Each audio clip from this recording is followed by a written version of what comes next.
How to instantly start and stop work mode on Samsung Galaxy S26 Ultra. So let's start the video. First of all, go to app library. Now here, so click on settings app.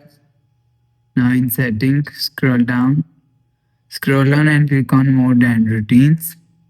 So after click on modes and routine, so scroll down and click on work. So after click on work, click on start.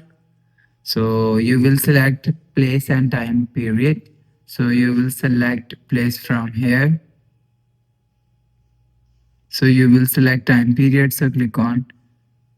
So you will select time period from here and click on next.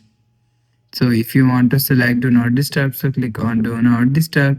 So select app notification and call and messages. So you will select from here. So click on next.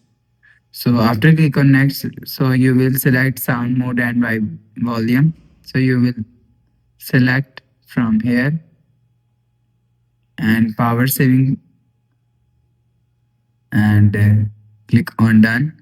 So you will see if you want to turn on or turn off work from here.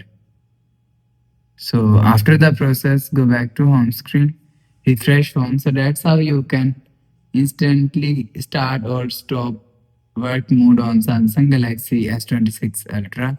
So if you like the video, please subscribe. Thanks for watching.